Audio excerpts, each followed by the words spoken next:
কিন্তু আঙ্গিক নয়, এটা দলের ভেতরে অর্থাৎ এআইটিসির ভেতরেই প্রশ্ন তুলে দিয়েছে বড়। মমতাতে কি মমতাহীন জায়গা, এটা কি জোরালো হচ্ছে?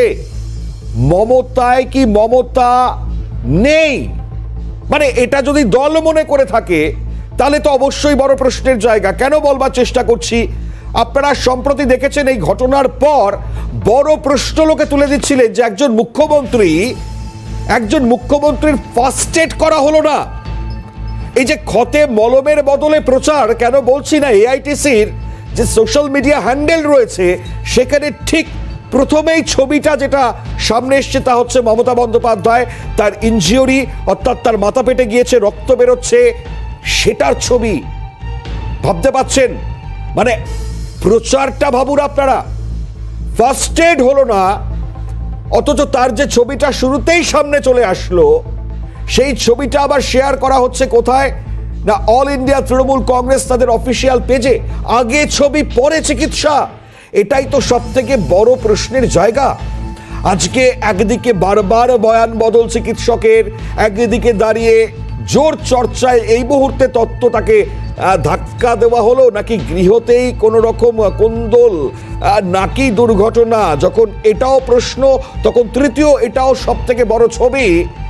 যখন পেটে রক্ত বেরোচ্ছে, মুখ্যমন্ত্রী প্রশাসনিক প্রধান তার মাথা থেকে বয়ে বয়ে রক্ত পড়ছে, আর সেখানে প্রাথমিক চিকিৎসার বদলে শুরুতেই একটা ছবি আমি শেয়ার করে দিলাম।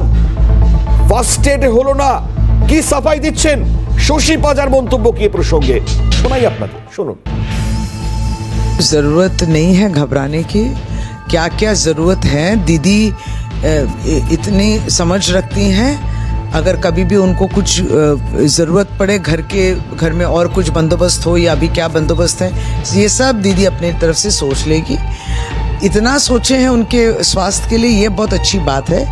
लेकिन हमने जैसे फिर कहना कि फ़ोटो दीदी को देखना सभी चाहते हैं और उस समय ऐसा हुआ तो ये लोग इतने भयभीत या इनको क्या तकलीफ हो रही है हमको समझ नहीं आ रहा है। अगर वो खून नहीं देख सकते हैं तो मत देखिए। लेकिन दीदी आहत हुई है, जब कोई खबर आया, जो फोटो लेके इससे थे लोगों को भी पता चला कि देखिए कितने आहत हुए। सब जो पहुंचना चाहते थे पहुंचे, जो खबर लेना चाह रहे थे ले रहे थे, जो सर्वभारतीय क्षेत्र में थे इतने फोन सोशल नेटवर्क सब किए। इनको कहाँ से तकलीफ हो रही है कि क्या होना चाहिए, क्या फोटो होना चाहिए, क्या नहीं होना चाहिए। खुद तो दिन रात फेक वीडियोज ऐसा करते हैं, किसी और देश के किसी और प्रदेश की फोटो चिपका देते कि ये बंगाल में घट रही है। भयानक भयानक तस्वीरें, भयानक भयानक सिनेमा जो है ट्रेलर बनती हैं कि बंगाल को बदनाम करने के लिए, भयानक बातें हैं। तो तब वो सह लेते हैं ये सब कुछ। और दीदी की ये तस्वीर उनको मैंने पता नहीं क्या गलत उद्देश्य उनको दिख रहा है, गलत सोच है, टेढ़ी सोच है, टेढ़ा ही सोचेगा। আমরা জানি না সত্যি যেটা প্রশ্ন তুলে দিচ্ছেন বিরোধীরাই, মানে এই যে ভাবনাটা এটা কি কোনো রকম গলদ আছে এই ভাবনার মধ্যে যে একজন মুখ্যমন্ত্রীর মাথা ফেটে গিয়েছে, তার ফার্স্ট এড না হয়ে শুরুতেই একটা ছবি যেটা এআইটিসিও তারা প্রথমে সেই ছবি দিয়ে দিচ্ছেন, তার কোনো ফার্স্ট এড হবে না। আমরা ভালো দেখতে চাই তো মুখ্যমন্ত্রীকে, তাহলে তো তার একেবারে ফার্স্ট এড হচ্ছে, তিনি একদম ঠিকঠাক রয়েছেন বা এরপর তাকে নিয়ে যাওয়া হবে, সেরকম ছবি তো দরকার। আমরা এ প্রসঙ্গে অবশ্যই দুজনের মন্তব্য, এক তো হচ্ছে সোনালী গুহ, তার খুব প্রাসঙ্গিক মন্তব্য, এবং একই সঙ্গে সুকান্ত মজুমদার তার মন্তব্যটা আমরা পেয়েছি। দুটো মন্তব্য শোনাই আপনাদেরকে, শুনুন কে কি বলছেন।